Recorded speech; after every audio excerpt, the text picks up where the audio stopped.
Hi guys, welcome to another beer review. In fact, let me just take this bag off my shoulders. In fact, what's in this bag? I don't know. What's in here? I've got some artwork of some sort. Oh, a couple of stickers. Hang on, what's this doing in here? Oh, got a growler, and that's handy because I did need a glass for this review. Look at that! It's all Cloudwater stuff. And what are the chances? What are the chances? Yeah, it's a Cloudwater review, and I am a fan of Cloudwater, as most people in this world are. Of course, really roared onto the scene with their sort of hazy, especially a double IPA series that they did, and their whole approach to brewing, not really having a core range, which they do now. I think Cloudwater have really quite evolved for me personally. They were getting to a point where even when the haze craze, well, it's still in full effect now, was really starting to get, into the spotlight here in the UK. It was starting to get a little bit boring for me personally. DDH this, BBC that, Cryo this, and with all the other breweries doing it, it was starting to get a little bit samey. And what I've really enjoyed about Cloudwater is they're sort of like progression and evolution. And especially Paul, who just an absolute joy to read some of his writing, like blog posts and things like that, and the fact that he, the rest of the Cloudwater guys, and all the volunteers and breweries managed to pull off the festival earlier this year. That reminds me, I've got my Cloudwater bar mats downstairs. Oh well. But yeah, so I've got mad love. Nobody says that. I've got big respect for Cloudwater, and what I love most about Cloudwater is I love their lagers. One of my beers of the year so far for 2019 was the Doppelschwarz, which combined the fruity jamminess of a Doppelbock with the harsh smokiness of the Schwarzbier, and they did it magnificently well. And yeah, the Hellas beer that I've had in a few different versions has just been ridiculous. I was at the brewery yesterday where I picked up this can. Well, I picked up a couple of cans, picked up a can of Troubles because it's got to be done when it's available. And I had the Pilsner and a Pale Ale that they done, and it was just it was a great little drinking experience. I felt a little bit awful today in work though, because I did get a bit carried away on my trip to Manchester. But yeah, they're lagers. In fact, I enjoyed the Hellas so much that I actually, at the sort of older premises or tap room, because I really wanted it, I got the Hellas beer in a growler, which I've not actually filled this up since then, so I need to get that filled with another beer, because it was a little bit dusty when I took it off my shelf, not gonna lie. I'm a big fan of lagers, as anybody who's watched the channel probably knows.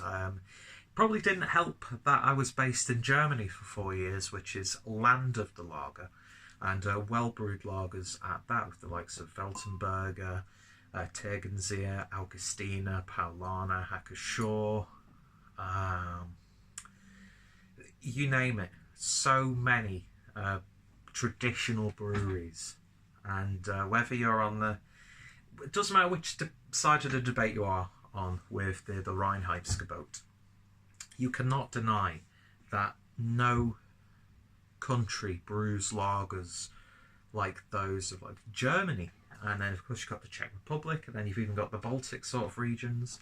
But yeah, and you can really feel the love when you drink a Cloudwater lager, I found, because I believe one of Paul's favourite beers is the Tegernseer Pilsner, which is absolutely gorgeous. If you want a really wonderfully hopped Pilsner, that doesn't stray into like IPL or like overly Americanized hoppiness in like some lagers, which I'm not a fan of, then Tegernsee Pils is top notch. And when I was in Germany, I was in Regensburg, you know, where they had Bischofshof. We were not too far away from the Weltenberger Kloster. There was, of course, the Spital Brauerei, the Kreitinger Brauerei. Just so many great traditional breweries in such a small, condensed area. And that's pretty much Germany in a nutshell. It's probably my favourite sort of brewing country. I love the tradition, and let's not lie, the beers are absolutely wonderful. Plus, it's got one of the most exciting craft beer scenes at the moment. So when I saw that Cloudwater were brewing a Märzen, a criminally underrated style in my opinion. I used to love it when fest beers would be released, when the Oktoberfest sort of beers were released, when the Märzens were being released. I know a lot of people say, oh, there's not much difference between that and the regularly brewed Helles beer. That is sometimes the case. There are some slightly lazy breweries who might just tweak the recipe slightly. But when you get the likes of Hackeshaw's Oktoberfest beer, Paulaner's Oktoberfest beer, just absolutely gorgeous examples of that style. So, yeah. When I saw that Cloudwater were doing a Märzen, I was like, I have to jump on that one. So this is the W18 one-off Märzen, clocking in at 5.2% ABV, with correcting artwork from, and I do apologise about the mispronunciation, Nizaket Sinanovska. I will put links down below. And yeah, so 440ml can, beautiful artwork, as you would expect. So Märzen is a strong, dark and full-bodied lager beer native to Bavaria that was traditionally brewed during March. Lagered throughout the summer months, often savoured during Oktoberfest, it is known primarily for a deep, elegant malt profile accompanied by a light hop character and clean, dry finish. I'm not going to go into the additional flavour and notes. Does it tell us what hops are used in this? I don't think so. But yeah, so this was, all the dates are a little bit mushed on the printer, but not to matter. You know, you don't really have to worry about the age of a lager most times. Because I used to love it in Germany when, after like the big Oktoberfest sort of push, and you'd have all like the leftovers. Some supermarkets would like reduce them by like 20 to 30 cents. So you'd be getting a lot of bang for your buck for a beer that doesn't really... Obviously, there are examples where age has not been kind to a lager, especially if it's not being kept correctly. But most of the time, you don't really need to worry because it's just wonderful. And another shout out, the Augustiner Oktoberfest beer, which is another beaut. Anyway, beer in a glass, it's exactly what I want with a Märzen. It's got that sort of nutty, chestnutty, sort of like syrupiness to it. Lovely, lovely sort of treacle-like colour. Some subtle orangey red hues in there as well. And a lovely two-fingered soft beige head. I actually made a fingering reference in the first take of this, which got a little bit out of hand, no pun intended. And I'm going to get a little bit vulgar here, but hear me out. I know lagers within the craft scene are on the up and up. It's a bit more socially acceptable for craft breweries to make lagers, but to me, lagers are like fingering. Hear me out. Not many people do it anymore. It's a lost art form, and when it's done right, it's one of the most satisfying things you can ever do. Prove me wrong. Prove me wrong with that sentiment.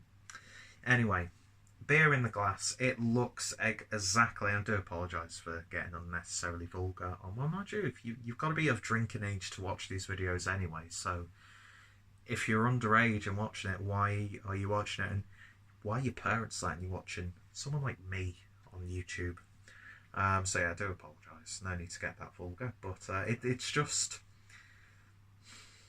just been on my mind recently. Let's put it that way. Trying to come up with clever metaphors. It's what I do in my spare time. Now I'm not lonely. Anyway, it looks fantastic. It looks wonderful in this Craftmaster glass with the Cloudwater logo there. Anyway, shilling aside, let's give this a sniff. This is a mess of a review, I do apologise. And they just get that authenticity. They nail it down perfectly. It smells exactly what you want it to smell like. Sweetness, cakiness. There is that underlining lager muskiness there, and earthiness and graininess as well. You get like a little bit of like a bit of sweetened porridge with maybe a little plum compote in there. Loads of stewed down dark fruits coming through. Cakey. Like caramelised sugar on rice pudding. But not getting too rich and desserty. It's... You close your eyes and you take them back to sitting in a beer garden on a lovely day in Germany. I need to find somewhere that I can buy like pre-prepared pretzels, like frozen pretzels, because I'm craving a good brotzeit. Do you know what I mean? Like rye bread is okay, pumpernickel bread, those sorts of things they're okay, but there was nothing better for me, snack-wise, than a pretzel, some Emmentaler or Macedama cheese, and that's it. Maybe some cured meats, that sort of thing. There's just... I miss that sort of stuff. So with beers like this, I do get overly nostalgic and, you know, drowned in romanticism. But isn't it great that just smelling a beer can do that? Anyway, it's smelling bang on. It's smelling what I'd love this beer to smell like. I do apologise that I've waffled on for ages. But let's just get this beer tasted. Prost.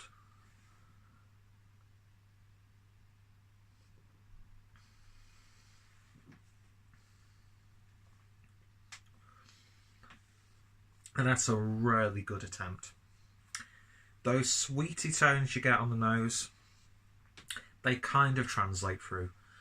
It is a bit more of a grainy, muskier sort of lager as opposed to a sweeter, nuttier, like cake mix that you can get with them. In fact, it's not as sweet as I thought it would be, which is actually a good thing, so it doesn't get too rich. It's got quite a bold body. It really, really has. It's packing a punch with the body. Sticky malts. It's lovely. They've done a really good job on this one. It's satisfying to drink. There's a little bit of a rye bread in there.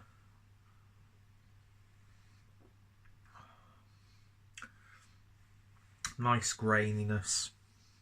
Lovely subtle pepperiness from the hops coming through. Yeah, this is a beer that you could definitely get in trouble with. Is it the best Märzen that I've had? No, not really. I wasn't expecting this to be like in the upper echelon of the style, do you know what I mean? Just because not many British breweries would brew a beer like this, of this style. So I think Cloudwater have got to be commended for that. And you can tell that the guys and girls at Cloudwater, they've got so much respect for this style of beer. And they've done the style justice. I mean, is it really blowing me away? No. Is it tasting better than some of these styles of beer that I had when I was in Germany? Yes. I mean, you look at the Oktoberfest series that I've done for the past couple of years. There have been beers from like Löwenbräu, as well as, I can't remember, I think Lambsbräu as well. That were like, yeah, they're alright. Sometimes you'll drink them, it's just, just tastes like a very slightly spicy version of the already produced Helles or something like that. This is definitely out there. It's not my favourite lager that Cloudwater have brewed, but it's still paying homage to the style. And it's you close your eyes and you think you're drinking a German beer. And you've got to be commended for that. There's no sort of like, oh, we'll take it into this direction and do this to the style, which is all well and good, but 9 times out of 10 with like hoppy lagers, they just end up being, hoppy lagers specifically, just to me end up being like, oh, this tastes like a really weak pale ale. But then you've got an IPL, which is obviously bigger and bolder and is more extensively hopped. But with a style like this, you know, they could have like gone to town with it, maybe put a bit of like a syrup in there, like a maple syrup or something like that. Really, you know, took it left field. I was going to say left wing then, but no, they've kept it simple, and I think they've done a cracking job with it. That's definitely a beer I could happily drink a few cans of. And I can't remember how much I paid for it, but it's definitely worth it just to give it a try. It's the fact that Cloudwater brewed a Märzen. Is it the beer that most people are going to go to at this point? No, not really. It's probably going to get a little bit overlooked. But I really do think some of Cloudwater's finest work is with lagers. Going back to the Doppelschwarz, just a phenomenal beer. I was blown away the fact that they'd made a Doppelbock. I've been waiting for Cloudwater to make a Doppelbock for absolutely ages. And they delivered it, and they did something experimental. But it worked. It didn't go too far. Do you know what I mean? It was such a wonderful job. And I think that was a collaboration with Track, Northern Monk, Runaway. I think there was someone else, I can't remember. Everyone did a wonderful job. But yeah, I'm so happy when I see beers like this being produced from the likes of Cloudwater, who are known for their like big imperial stouts, who are known for some of their sour beers, who are known for their really hazy New England, Vermont style IPAs and pale ales.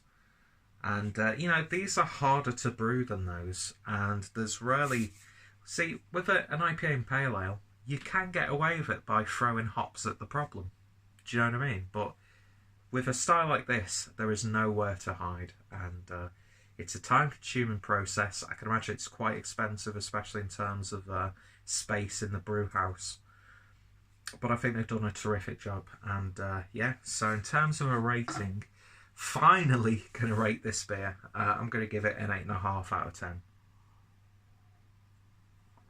And now I want some more Märzens. So damn you, Cloudwater, but I love you at the same time. And yeah, I'd like to see this style make a return. Maybe even brew an Oktoberfest beer, that sort of thing. I think they might have already done like beer labelled as Oktoberfest. I'm not too sure. But yeah, their Pilsners are great. Their session sort of lagers. I've not managed to have any yet, but I've heard really good things. They're even like sort of playing around with adjunct lagers, which I think is interesting. But I would highly, highly recommend you check out any of the Helles beers when you see them, because they do such a wonderful job, pitch perfect, and they've done a stellar job with this as well. So yeah, very happy chappy indeed. You can take the boy out of Germany, but you can't take the German out of the boy. Sounds a bit weird when you say it like that, but I will. Anyway, I've waffled on for way too long with this review. If you've tried this one, let me know your thoughts, opinions. What are some of your favourite craft lagers? Do you agree with me that some of the Cloudwater's best work are beers like this?